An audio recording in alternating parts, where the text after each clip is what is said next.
É difícil da gente falar qual é o livro mais especial da Bíblia Sagrada. Mas, para mim, dentre vários livros, um que eu destaco de um excelente livro que temos na Bíblia Sagrada é o Evangelho que João escreveu. Este Evangelho é recheado de muitas preciosidades. Esse Evangelho nos mostra grandes verdades, grandes lições para a família, para a sociedade, para a igreja, para o servo de Deus, para todos nós. No capítulo de número 1 do Evangelho que João escreveu, João começa o seu Evangelho da melhor forma, e na minha opinião, não teria outra forma melhor de começar esse Evangelho.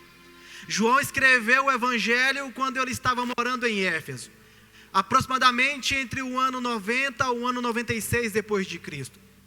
João escrevendo este Evangelho, e ele, na cidade de Éfeso, na cidade dos gregos, João percebe que algo que circulava entre os gregos, e que era forte entre os gregos, era a filosofia.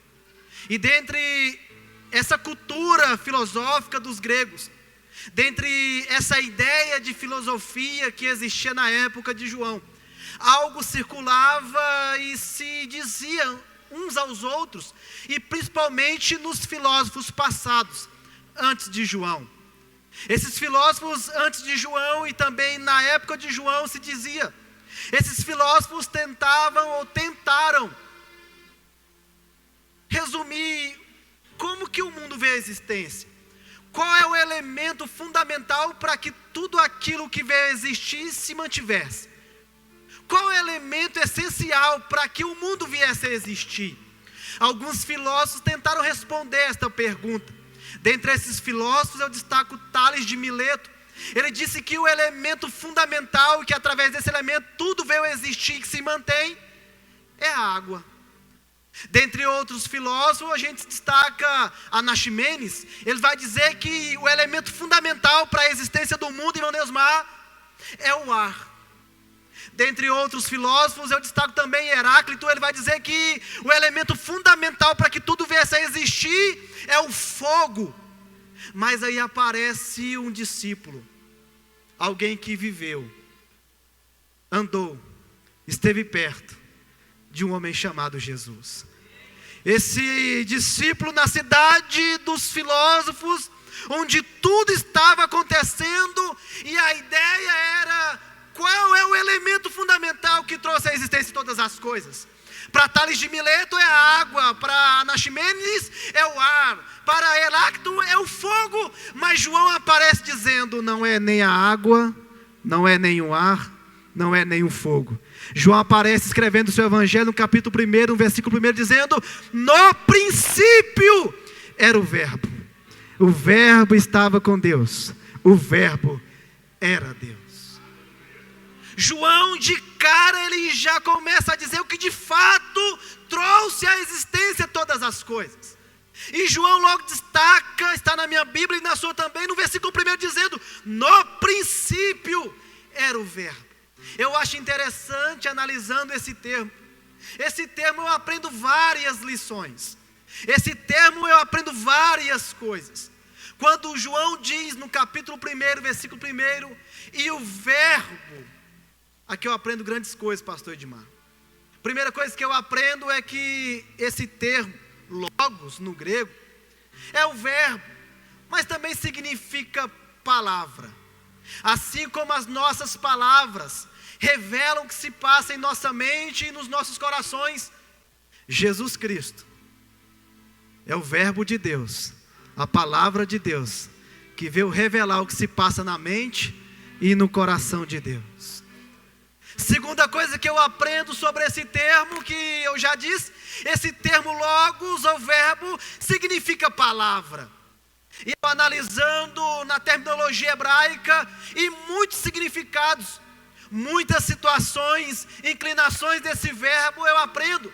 Ele significa muitas coisas, pastor Valdivino. O termo palavra no hebraico significa várias coisas. Mas uma das coisas que chamou minha atenção é que o termo hebraico para palavra é organização. Aquilo que traz ordem ao meio ao caos. João começa o seu evangelho dizendo: Ele é o Verbo, Ele é a palavra. Jesus é a palavra de Deus, que veio trazer organização, ordem para mim, para a sua, para as nossas vidas. Crente que tem uma vida organizada é porque tem Deus na vida. Crente que tem uma vida totalmente em ordem é porque Jesus habita nele. Agora, quer ver um crente que não tem Deus na vida? É um crente desorganizado, é um crente sem ordem, desordenado. Mas quem tem Deus na vida, ele tem a palavra de Deus na vida dele. E essa palavra traz ordem, traz organização, porque Deus enviou o seu Filho, que é a palavra, para trazer ordem, para trazer organização para todos nós. No princípio era o Verbo, é a palavra. E essa palavra traz organização, essa palavra traz ordem, essa palavra, ela traz alinhamento na vida. No princípio era o Verbo, e o Verbo estava com Deus. Aqui eu aprendo mais uma lição de vida. Primeiro, João está demonstrando que o elemento que trouxe à existência todas as coisas não é água, não é ar, não é fogo, mas é o próprio Jesus. Segunda coisa que eu aprendo, que esse Verbo, que é a palavra, é o Verbo, é a palavra que traz organização para as nossas vidas, é a palavra que traz ordem para as nossas vidas. Terceira coisa que eu aprendo, irmã Luísa, quando João vai dizer: no princípio era o Verbo, e o Verbo estava com Deus.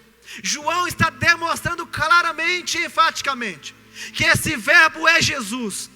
Mas João também vai dizer: esse Verbo, a palavra, Jesus, ele estava com Deus. E aqui eu aprendo uma lição de vida, para mim, para você e para todos nós. Jesus tinha um relacionamento próximo, perto, íntimo com Deus. O termo grego usado por João com a palavra com significa face a face, cara a cara, pertinho um do outro. Jesus, que é Jesus, tinha um relacionamento perto, próximo, face a face, cara a cara, íntimo com Deus. Se Jesus, que é Jesus, tinha um relacionamento próximo, perto, íntimo, face a face com Deus, eu pergunto para mim e para você, não precisa me responder, que é uma pergunta retórica: como é que está o nosso relacionamento com Deus? A Bíblia Sagrada é muito clara e enfática em demonstrar o relacionamento de Jesus com o Pai. No Evangelho que Lucas escreveu, no capítulo de número 6, cadê Jesus? Está falando com o Pai. Lucas vai dizer no capítulo 11, cadê Jesus? Está falando com o papai. Marcos 1,35, cadê Jesus? Está falando com o papai. Se Jesus, que é Jesus, tinha um relacionamento próximo, perto, íntimo com Deus, como é que está o nosso relacionamento com Ele? Jesus falava com Deus constantemente. Jesus se comunicava com o Pai constantemente. Jesus orava a Deus constantemente.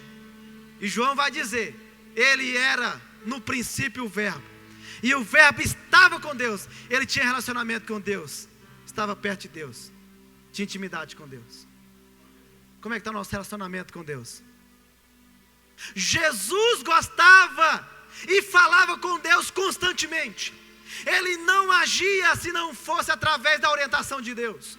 Ele não fazia nada se não fosse da orientação de Deus. Jesus tinha intimidade com Deus, relacionamento com Deus. Jesus, irmão João, ele amava falar com Deus. E eu pergunto para mim e para você, será que nós amamos falar com Deus? Eu vou falar do fundo do meu coração, com muito respeito a você e a todos. É muito bom falar com você. É muito bom ter o seu relacionamento de amizade, próximo, perto. Mas tem muita gente que prefere falar mais com um amigo pessoal do que falar com Deus, o dono de tudo. Tem muita gente que passa mais tempo falando com o homem do que falando com Deus. Jesus me ensina, no decorrer de todo o Evangelho, Lucas capítulo 9, cadê Jesus? Está falando com Deus. Jesus mais falava com Deus do que falava com os homens. É muito bom conversar com um amigo, mas temos que ter um relacionamento mais próximo de Deus. Gostamos demais de falar uns com os outros, isso é bom, mas nós temos que ter um relacionamento muito mais avançado com o nosso Deus. No princípio era o verbo, e o verbo estava com Deus. Jesus gostava de estar perto e falar com Deus. Como é que está nosso relacionamento com Deus? O crente da época do pastor Dimar gostava de orar. O crente da época do pastor Leandro gosta de orar, mais ou menos. Como é que está o nosso relacionamento com Deus? Passamos mais tempo na frente desse telefone gigante do que de joelhos dobrados. Passamos mais tempo no WhatsApp, Facebook, Instagram, TikTok, do que um relacionamento mais próximo, íntimo com Deus. Mas eu não consigo orar todas as vezes de joelho. E quem disse que precisa orar todas as vezes de joelho? Paulo vai dizer, escrevendo a Colossenses 5,17: não cesse de orar. Paulo vai dizer, Romanos capítulo 10: permanecei firmes e constante na oração. Eu não preciso estar de joelhos para falar com Deus. Se eu estiver no meu carro, eu posso falar com Deus. Se eu estiver no meu trabalho, eu posso falar com Deus. Se eu estiver na escola, eu posso falar com Deus. Se eu estiver na faculdade, onde quer que for, eu posso falar com Deus. Porque esse Deus é onisciente, onipresente, Ele é poderoso. Mesmo sem voz, Ele tem a capacidade de ouvir aquilo que nós temos para dizer. Como é que está o nosso relacionamento com Deus? Queremos milagres, queremos transformação, mas é a nossa vida de oração.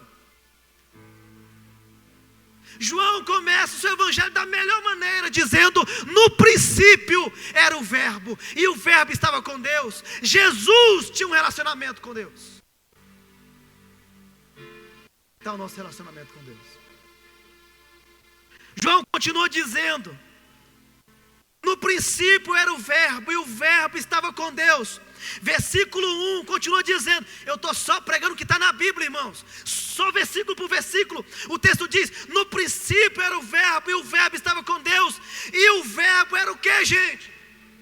Não, pelo amor de Deus, me ajuda, senão eu vou embora de costa para casa. E o verbo era? E o verbo era? E o verbo era Deus.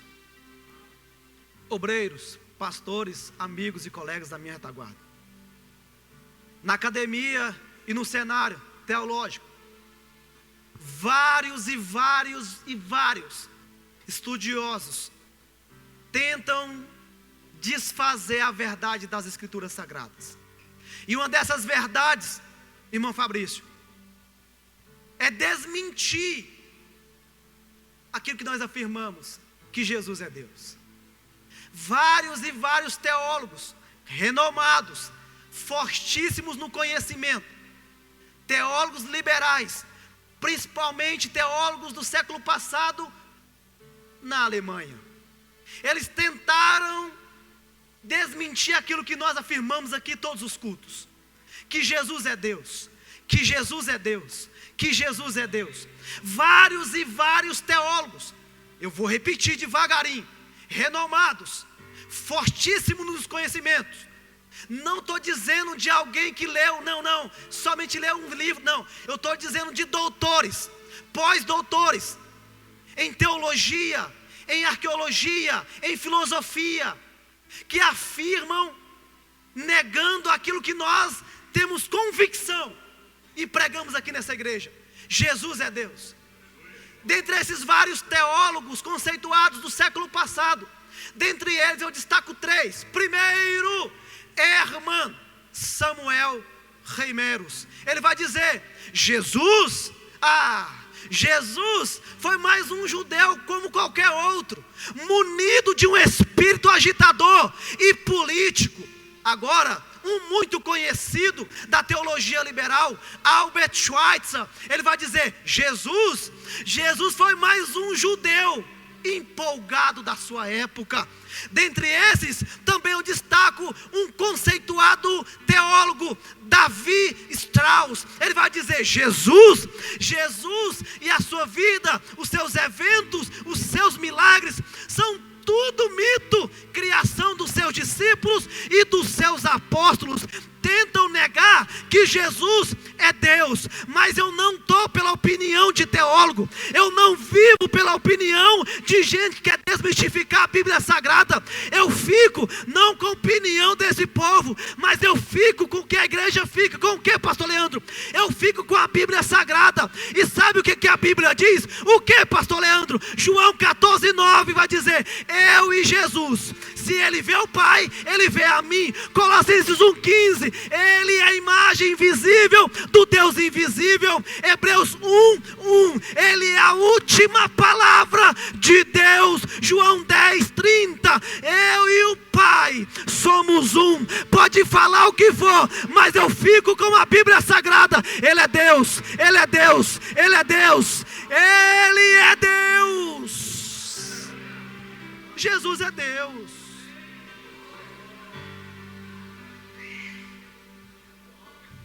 Podem tentar desmistificar aquilo que nós afirmamos, mas eu fico com a Bíblia Sagrada. E essa casa também eu tenho certeza que fica com a Bíblia Sagrada. João continua dizendo: no princípio era o Verbo, e o Verbo estava com Deus, e o Verbo era Deus. Versículo 2, ele estava no princípio com Deus. Versículo 3, todas as coisas foram feitas por ele, e sem ele nada do que foi feito se fez. Irmãos, nós somos gratos a Jesus, não somente por depois da cruz, por aquilo que ele fez na cruz do Calvário. Nós não somos gratos a Jesus somente depois do sacrifício expiatório, irmão Neusmar. Nós não somos gratos a Jesus somente depois do suspiro, quando ele diz: Pai, nas tuas mãos eu entrego o meu espírito. Mas nós somos gratos a Jesus por antes da cruz, porque João vai afirmar: porque todas as coisas foram feitas por ele, sem ele nada do que foi feito se fez. Se não fosse Jesus, não teria homem. Se não fosse Jesus, não teria humanidade. Se não fosse Jesus, não teria família. Se não fosse Jesus, não teria igreja. Se não fosse Jesus, eu não estaria aqui. Se não fosse Jesus, não existia The Papillon Park Campo de Campinas. Se não fosse Jesus, o pastor Dimar não estava aqui. Se não fosse Jesus, essa igreja não estaria reunida num dia de domingo para exaltar e bendizer o poderoso nome dele. Todas as coisas foram feitas por ele, através dele. Se não fosse Jesus, nós não estaríamos aqui na noite desse dia. Pastor Leandro, eu só acredito se tiver versículo na Bíblia Sagrada que as coisas foram criadas por ele. Eu vim aqui pregar a Bíblia. Se você gosta de Bíblia, segura a Bíblia. Colossenses 1:16, porque todas as coisas foram feitas por ele, que há no céu, na terra, visíveis e invisíveis, sejam tronos, potestades, dominações, tudo foi feito para ele, e por ele são todas as coisas. Romanos 11:36, porque dele, por ele e para ele são todas as coisas, glória a ele eternamente, amém. Aqui no púlpito tem um que é grato a ele, e aqui na igreja, quem mais é grato a Jesus? Quem mais é grato a Jesus? Obrigado, Jesus. Obrigado, Jesus. Obrigado, Jesus. Obrigado, Jesus. Obrigado, Jesus. Obrigado pela minha família, Jesus. Obrigado por essa igreja, Jesus. Obrigado pelas famílias dessa igreja, Jesus. Obrigado pela oportunidade de te adorar, Jesus. Obrigado pelo privilégio de exaltar o teu nome, Jesus. Obrigado pela honra de poder pregar a Tua palavra, Jesus. Obrigado pelo privilégio de viver a Tua palavra, Jesus. Obrigado pelo privilégio de poder ter meu irmão aqui na noite desse domingo, Jesus. Obrigado por essa comunhão, Jesus. Obrigado por essa intimidade, Jesus. Obrigado por esse momento, Jesus. Obrigado, Jesus. Todas as coisas foram feitas por Ele.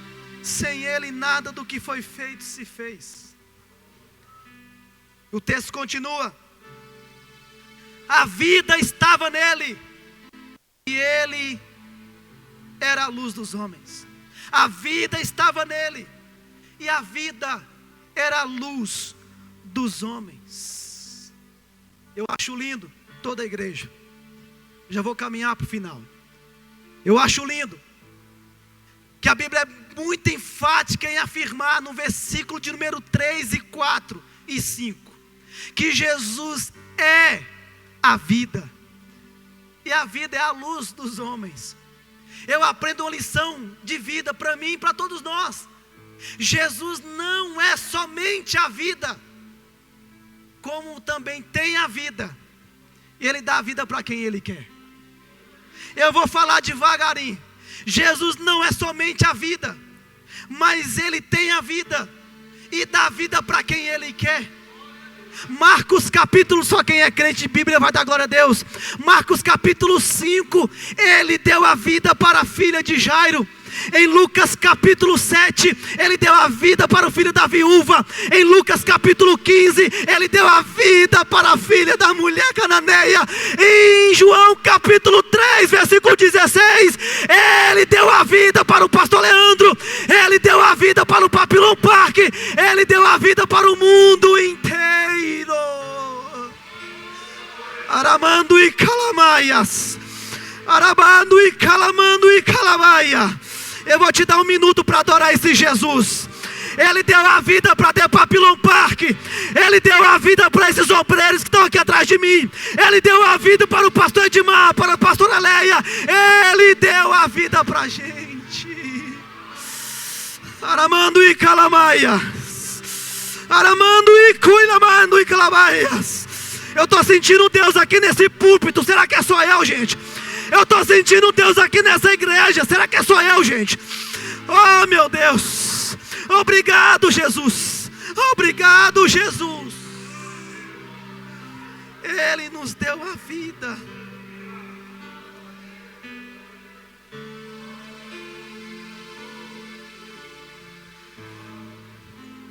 Ele dá a vida para quem Ele quer. Ele dá a vida para quem Ele quer. E o texto diz, continuando o texto vai dizer no versículo 5: a luz resplandece nas trevas, e as trevas não prevalecerão contra ela.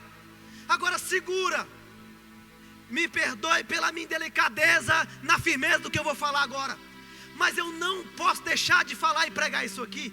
O texto é muito claro em dizer, está na sua Bíblia e na minha também: a luz resplandece nas trevas, e as trevas não compreendeu. Esse texto aqui é muito espiritual, gente. Luz aqui e trevas não é somente dessa luz da escuridão, mas isso está relacionado ao mundo espiritual. Porque Jesus, em Gênesis 1, quando Deus criou todas as coisas através dele, Deus fez separação entre luz e trevas. Jesus vai dizer em João, ou em Mateus capítulo 5, versículo de número 14, ou melhor, no sermão da montanha, Jesus vai dizer: vocês, discípulos, mas só que não é somente aos discípulos, a palavra alcança a gente, é atemporal. É como se Jesus estivesse dizendo: vocês, irmão Neusmar, irmão Marcelo, irmão Osmar, João, pastor Edmar, pastor Jânio, Valdivino, toda a igreja, vocês são a luz do mundo. E é tão lindo que em Lucas capítulo 20, 22 e 23 vai dizer que as trevas não têm ligação com a luz. E João vai dizer no capítulo 1, versículo 5, que a treva não compreendeu a luz. Irmãos, nós não temos sequer e nem devemos ter comunhão, relacionamento com as trevas, porque Jesus já disse: somos luz, somos luz, e como luz temos que andar diferente, temos que falar diferente, temos que se comportar diferente, temos que agir diferente. Me perdoe pela minha delicadeza, mas vou apertar um pouquinho. Quem é luz não pode andar de qualquer maneira, não pode falar palavrão, não pode mentir, não pode xingar, não pode ser caloteiro, não pode difamar o irmão. Mas quem é luz, ele tem como andar de forma correta, falar direito, se vestir direito e ter a palavra de Deus como caminho certo. Você, eu, nós, como luz, nós não podemos ter comunhão com as trevas. Perdoe pela minha delicadeza, mas quem é crente de verdade não assiste Big Brother, esses negócios esquisitos. Quem é crente de verdade, a novela dele é a vida de Jesus, é a vida dos apóstolos, é a vida dos discípulos. Cuidado com quem você vê, cuidado com quem você anda, cuidado da maneira que você se comporta, cuidado da maneira que você age. Você é luz, você é luz, você é luz, você é luz, você é luz, você é luz, você é luz, você é luz. Tem alguém comigo aqui, gente? Você é luz, você é luz, você é luz. Aleluia, aleluia, aleluia. Você é luz, você é luz. Luz não tem comunhão com as trevas, luz não tem comunhão com as trevas. Versículo 6, houve um homem enviado por Deus. Enviado por quem, irmãos? Ai, ai, ai. Eu vou falar, como diz os bons pregadores, eu vou falar. O texto diz, pastor Valdivino, houve um homem enviado por quem, gente? Versículo 1, versículo 2, versículo 3, versículo 4, versículo 5, está falando de Jesus. No versículo 6 aparece um homem enviado por Deus. João não decidiu: agora eu vou falar de Jesus para ir pelo mundo afora. Não, não, não, não, não. O texto é claramente enfático ao dizer, irmão Neusmar, enviado por Deus. João tem uma autoridade sobre ele. João, ele tem uma ordem divina sobre ele. Não é qualquer pregador itinerante que não tem igreja para congregar, não tem pastor para enviar, não tem ordem e não tem autoridade de ninguém. Não, não. João, ele ouviu versículo 1, versículo 2, versículo 3, versículo 4 e versículo 5. Ele ouviu e aprendeu sobre Jesus. E no versículo 6, Deus enviou João. Eu não posso sair falando de qualquer jeito, eu não posso sair pregando de qualquer jeito. Eu tenho que ter igreja para congregar, tem que ter pastor para me ordenar, tem que ter autoridade sobre a minha vida. Deus tem que usar alguém para que eu possa pregar o evangelho de Deus. Cuidado, gente. Tem muitos que falam de Deus sem ter Deus na vida. Tem muitos que anunciam o evangelho sem o evangelho ter alcançado ele primeiro. João, enviado por Deus, tem autoridade sobre a vida dele. João não é qualquer um andarilho, não. João não é qualquer itinerante, não. João é alguém enviado por Deus. Ele pode pregar a palavra porque Deus enviou, pode falar a verdade porque Deus enviou para ele falar. Não é qualquer um, não. João, homem enviado por Deus. E o texto diz, para me terminar agora, o texto diz, versículo de número 6, versículo 7, ele veio para testemunhar e testificar a respeito da luz. Versículo 8, ele não era a luz. Ele não era a luz. Irmão Jair, o texto vai dizer, ele não era a luz. Ele não era a luz. Ele veio testificar sobre a luz. Pastor Leandro não é a luz.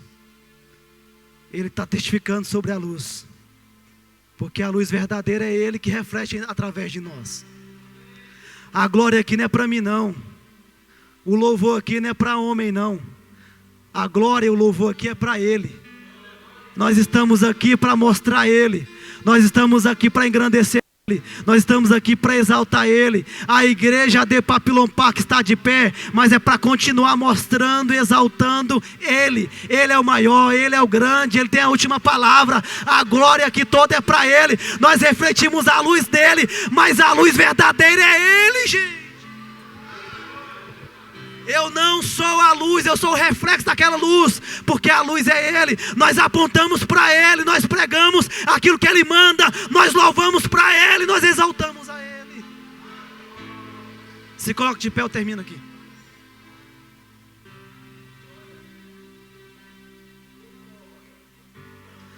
Versículo 14, o texto diz: e o verbo se fez carne e habitou entre nós. Certa vez, primeiro livro dos Reis, capítulo 8, versículo 27, Salomão fez uma pergunta que não tinha resposta para a sua época. Salomão vai dizer, perguntando: poderá Deus habitar na terra? Mas ninguém teve a capacidade de responder Salomão. Ninguém teve a capacidade de responder ele. Mas passou-se livro por livro. Chegamos no Novo Testamento. Chegamos em João capítulo 1, versículo 14. A resposta que Salomão precisava, João vai responder. João vai dizer: e o verbo se fez carne e habitou entre nós. Gênesis 22, 7. Abraão olha e diz: a lenha nós temos, o fogo está aqui, mas falta algo. O que falta, Abraão? Falta o cordeiro. Cadê o cordeiro? Ninguém tem a resposta. Mas chegamos em João capítulo de número 1, versículo 29. João vai dizer: eis o cordeiro de Deus. Eis o cordeiro de Deus. Eis o Cordeiro de Deus. Em Levítico capítulo 21, existia uma lei. A lei dizia: se todo israelita, ou qualquer israelita que for levado como servo, como escravo, ele tem uma oportunidade pela lei do resgate. O que essa lei dizia?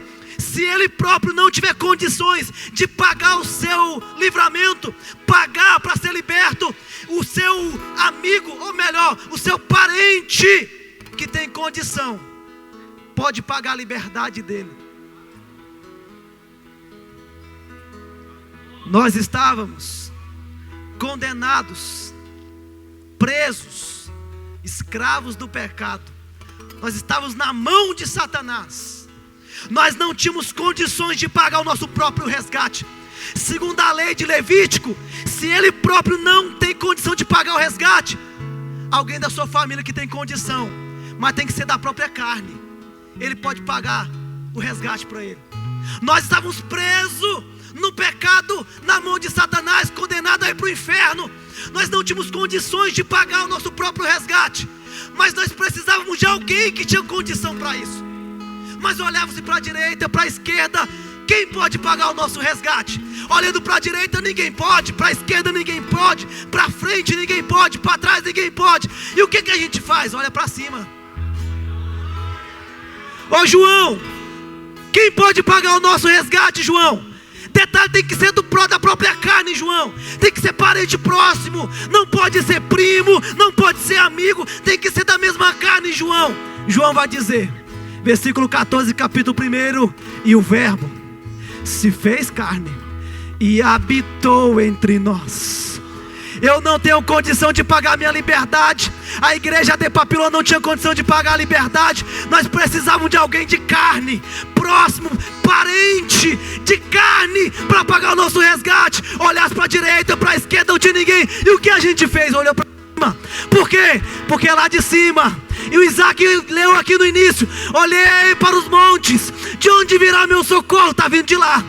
Ele decidiu habitar no meio da gente para resgatar a gente. A gente é livre porque Ele nos libertou. A gente pode adorar porque Ele nos libertou. A igreja pode glorificar porque Ele nos libertou. Obrigado. Quem pode orar comigo essa noite? Deus, obrigado. Obrigado porque o Senhor decidiu resgatar a gente. Obrigado porque o Senhor decidiu libertar a gente. Obrigado porque o Senhor decidiu resgatar a gente do lamaçal do pecado, do inferno, das mãos de Satanás. Agora nós pertencemos ao Senhor. O nosso destino não é mais ir para o inferno, mas o nosso destino é morar no céu de glória para sempre e eternamente com o Senhor. Obrigado, Jesus. Obrigado, Jesus. Obrigado, Jesus. Obrigado, Jesus. Irmãos, tem alguém no nosso meio que está afastado dos caminhos do Senhor. Tem alguém no nosso meio que está longe dos caminhos do Senhor. Eu vou ser mais enfático. Tem alguém que não tem um compromisso ou aliança com Jesus. Tem alguém nessa noite que quer fazer essa aliança com Jesus. Tem alguém que quer fazer um compromisso com Jesus de verdade, aceitando Ele como verbo que se fez carne e habitou entre nós. Tem alguém para Jesus? Meu tempo se esgotou. Deus abençoe vocês. Obrigado pela paciência. Obrigado, pastor Edmar, toda a igreja. Deus abençoe. Obrigado. Te amo, Deus.